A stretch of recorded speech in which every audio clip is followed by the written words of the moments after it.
0 to 1 startup से जुड़े notes और कैसे तैयार करें भविष्य का निर्माण। पीटर थिल, ब्लैक मास्टर्स, अनुवाद रचना भोला यामिनी, मधुश्री पब्लिकेशन। चैप्टर 1, भविष्य की चुनौती। जब भी मैं नौकरी के लिए किसी का साक्षात्कार लेता हूँ तो मैं यह प्रश्न पूछना पसंद करता हूँ, ऐसा महत्वपूर्ण सत्य कौन सा है जिसके लिए बहुत कम लोग तुमसे सहमत होंगे। यह प्रश्न सुनने में सरल लगता है क्योंकि यह स्पष्टता से पूछा गया है, जबकि इसका उत्तर देना उतना ही कठिन है। यह बौद्धिक रूप से कठिन है क्योंकि सबको स्कूल में जो ज्ञान दिया गया है वह परिभाषा के आधार पर होता। यह मनोवैज्ञानिक रूप से कठिन है क्योंकि जो भी इसका उत्तर देना चाहेगा वह कुछ ऐसा कहना चाहेगा जो बहुत लोकप्रिय न हो। समझदारी से भरा चिंतन दुर्लभ है, परंतु साहस की आपूर्ति तो बुद्धिमत्ता से भी कम है। साधारणतः मैं कुछ इस प्रकार के उत्तर सुनता हूँ। हमारी शिक्षा व्यवस्था बिखरी हुई है और इसे तत्काल सुधारा जाना चाहिए। अमेरिका असाधारण है, कोई ईश्वर नहीं है। ये सभी खराब उत्तर है। पहला और दूसरा कथन सत्य हो सकता है, परंतु अधिकतर लोग पहले ही उनसे सहमत है। तीसरा कथन जाने पहचाने वाद विवाद में केवल एक पक्ष के साथ है। एक अच्छा उत्तर निम्नलिखित प्रकार का होता है। अधिकतर लोग एक्स में विश्वास रखते हैं, परंतु सत्य एक्स के विपरीत है। मैं अपना उत्तर इस अध्याय में आगे चलकर दूंगा। इस विरोधी प्रश्न का भविष्य में क्या लेन देन है? छोटे से छोटे अर्थ के अनुसार भविष्य उन सभी क्षणों के मेल से बना है जो अभी आपके सामने आने हैं, परंतु जो अभी घटा नहीं, वह भविष्य को विशिष्ट और महत्वपूर्ण नहीं बनाता। यहाँ वह समय महत्व रखता है जब संसार आज से अलग दिखाई देगा। इस अर्थ में यदि आने वाले 100 वर्षों तक हमारे समाज में कुछ नहीं बदलता तो हमारा भविष्य 100 वर्ष दूर है। अगर आने वाले दशक में चीजें तेजी से बदलती है तो भविष्य लगभग सामने है। कोई भी भविष्य का सटीक अनुमान नहीं कर सकता, परंतु हम दो बातें जानते हैं। यह अलग होने वाला है और इसकी जड़ें आज में होनी चाहिए। विरोधी प्रश्नों के अधिकतर उत्तर वर्तमान को अलग तरह से देखने के तरीके हैं। हम भविष्य को जितनी अच्छी तरह देख सकते हैं, अच्छे उत्तर उतने ही निकट हो जाते हैं। 0 to 1 प्रगति का भविष्य। जब हम भविष्य के बारे में विचार करते हैं तो प्रगति के भविष्य की आशा रखते हैं। ऐसी प्रगति एक या दो रूप ले सकती है। क्षैतिज या विशाल प्रगति का अर्थ होगा उन चीजों की नकल करना जो पहले से काम कर रही है, एक से अनंत तक जाना। क्षैतिज प्रगति की कल्पना करना आसान है क्योंकि हम पहले से जानते हैं कि यह कैसी दिखती है। लंबवत या गहन प्रगति करने का अर्थ होगा कि हम नए काम कर रहे हैं, 0 से 1 की ओर जा रहे हैं। लंबवत प्रगति की कल्पना करना कठिन है क्योंकि इसके लिए कुछ ऐसा करने की आवश्यकता होती है जो किसी ने पहले कभी नहीं किया। अगर आप एक टाइपराइटर लेकर उसके जैसे 100 टाइपराइटर बनाते हैं तो आपने क्षैतिज प्रगति की है।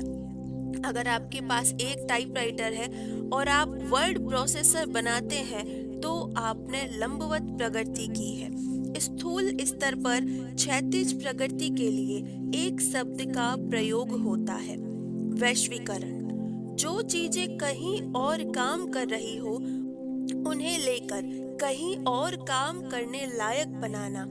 चीन वैश्वीकरण का प्रतिमान संबंधी उदाहरण है। इसकी 20 वर्षीय योजना यही है कि इसे वर्तमान का यूनाइटेड स्टेट बनना है। चीनी उन सभी चीजों का अनुकरण करते आ रहे हैं जो विकसित देशों में कारगर रही है। 19वीं सदी की रेल रोड्स, 20वीं सदी के एसी और यहाँ तक कि पूरे शहर। हो सकता है कि वे बीच के कुछ चरणों को उपेक्षित कर दे, जैसे लैंडलाइन इंस्टॉल किए बिना वायरलेस बनाना, परंतु वे सभी एक जैसी चीजों की नकल तैयार कर रहे हैं। लंबवत प्रगति के लिए एक शब्द का प्रयोग होता है, तकनीक। यह 0 से 1 प्रगति है। हाल ही के दशकों में सूचना तकनीक की तीव्र प्रगति ने सिलिकॉन वैली को तकनीक की राजधानी बना दिया है, परंतु ऐसा कोई कारण नहीं कि तकनीक को कंप्यूटरों तक ही सीमित रहना चाहिए। अच्छी तरह समझे गए और काम करने के नए और बेहतर तरीके ही तकनीक है।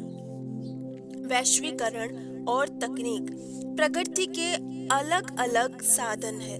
यह संभव है कि दोनों में से एक या एक ही समय पर दोनों में से एक भी ना हो। मिसाल के लिए 1815 से 1914 तक तीव्र तकनीकी विकास और तीव्र वैश्वीकरण का दौर था।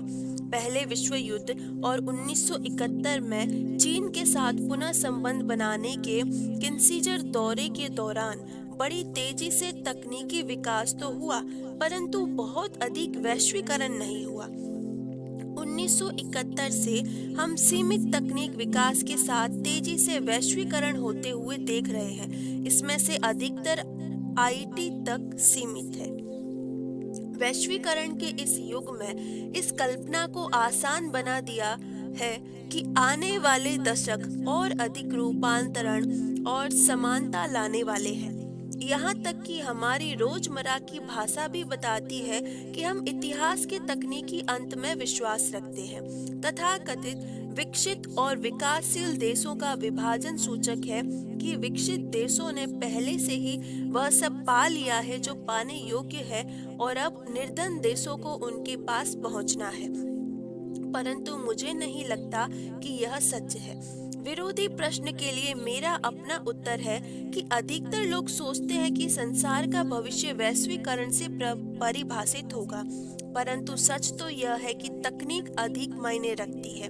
तकनीकी बदलावों के बिना यदि चीन ने आने वाले 2 दशकों में अपने ऊर्जा उत्पाद को दुगुना कर लिया, तो यह अपने वायु प्रदूषण को भी दुगुना कर लेगा। अगर भारत के लाखों गृहस्थ घरों को केवल वर्तमान साधनों का प्रयोग करते हुए अमेरिकी जीवन शैली के अनुसार रहना पड़े, तो इसके नतीजे पर्यावरण की दृष्टि से बहुत बुरे होंगे। अगर सारे संसार में संपन्नता के प्रसार के लिए पुराने तरीके अपनाए गए तो केवल विनाशी हाथ आएगा। दुर्लभ संसाधनों के संसार में नई तकनीक के बिना वैश्वीकरण को लंबे समय तक बनाकर नहीं रखा जा सकता। नई तकनीक कभी भी इतिहास का स्वचालित तथ्य नहीं रही। हमारे पूर्वज ऐसे स्थिर समाजों में रहते थे जहां सफलता का अर्थ था दूसरों से छीनना। वे संपदा के नए स्रोत बहुत ही कम बना पाते थे और कुल मिलाकर वे कभी इतना नहीं बना पाते थे कि जो औरत आदमी को एक कठोर जीवन से बचा सके। फिर आदिम कृषि से मध्य युगीन पवन चक्कियों और 16वीं सदी के यंत्रों तक 10,000 वर्षों की लंबी यात्रा के बाद आधुनिक संसार ने अचानक ही 1760 के दशक में भाप इंजन के आगमन से लेकर 1970 तक अथाह तकनीकी प्रगति का अनुभव पाया। नतीजन हमारे पास ऐसे संपन्न समाज का इतिहास है जिसके बारे में पिछली पीढ़ी कभी कल्पना तक नहीं कर सकती थी। हमारे माता पिता और दादा दादी को छोड़कर पिछली पीढ़ियों ने 60 के दशक के अंत में यह अपेक्षा की कि यह प्रगति जारी रहेगी। उन्होंने आने वाले समय के लिए 4 दिन के कार्यकारी सप्ताह, किफायती ऊर्जा और चंद्रमा पर अवकाश मनाने का सपना देखा, परंतु ऐसा नहीं हुआ। हमें आसपास के माहौल से भटकने वाले स्मार्टफोनों ने हमें इस तथ्य से भी दूर कर दिया कि हमारे आसपास का माहौल विचित्र रूप से पुराना है। मध्य शताब्दी से केवल कंप्यूटर और संप्रेषण में नाटकीय सुधार हुआ है। इसका अर्थ यह नहीं कि हमारे माता पिता बेहतर भविष्य की कल्पना करते हुए कुछ गलत कर रहे थे। उनकी भूल केवल यही थी कि उन्होंने सोचा कि यह अपने आप होगा। आज हमारी चुनौती यही है कि ऐसी तकनीकों की कल्पना और निर्माण करें जो 21वीं सदी को 20वीं सदी की तुलना में अधिक शांत और संपन्न बना सके। स्टार्टअप सोच। नई तकनीक नए उद्यमों से आती है। स्टार्टअप्स राजनीति के संस्थापक जनकों और विज्ञान की रॉयल सोसाइटी से लेकर व्यवसाय के फेयर चाइल्ड सेमीकंडक्टर्स ट्रेटोर्स एट तक एक मिशन से बंधे लोगों के छोटे समूह ने दुनिया को बेहतरी के लिए बदला है। इसकी सरल से सरल व्याख्या नकारात्मक है। बड़े संगठनों में नई चीजों को विकसित करना कठिन है और अपने आप करना तो और भी कठिन है। नौकरशाही पदानुक्रम धीरे धीरे आगे बढ़ते हैं और आरोपित हित जोखिम नहीं उठाना चाहते। जिन संगठनों में अधिक तरह काम नहीं होता उनमें कैरियर को आगे ले जाने के लिए काम को वास्तव में करने की अपेक्षा केवल यह संकेत देना ही बेहतर रणनीति माना जाता है कि काम हो रहा है। अगर आप भी किसी ऐसी कंपनी का हिस्सा है तो उसे छोड़ने में ही आपकी भलाई होगी। वहीं दूसरी ओर एक अकेला जीनियस किसी कला या साहित्य का क्लासिक वर्क तैयार कर सकता है परंतु पूरा उद्योग नहीं बना सकता। स्टार्टअप एक नियम पर चलते हैं कि आपको किसी काम को पूरा करने के लिए दूसरों के साथ मिलकर काम करना होगा, परंतु आपको अपनी संख्या इतनी कम भी रखनी होगी कि आप वास्तव में काम कर सके। सकारात्मक रूप से परिभाषित करें तो एक स्टार्टअप विशालतम लोगों का समूह है जिन्हें आप एक अलग भविष्य बनाने की योजना के लिए आश्वस्त कर सकते हैं। किसी नई कंपनी की सबसे अधिक ताकत उसकी नई सोच में ही छिपी होती है। यह मानसिक तीक्ष्णता से भी अधिक महत्व रखती है। छोटे आकार के कारण विचार करने की आजादी रहती है। यह पुस्तक उन प्रश्नों के बारे में है जो आपको नई वस्तुओं के व्यवसाय में सफल होने के लिए अपने आप से पूछने चाहिए। इसके बाद जानकारी का रिकॉर्ड नहीं आता। आपको इस बार विचार करना होगा।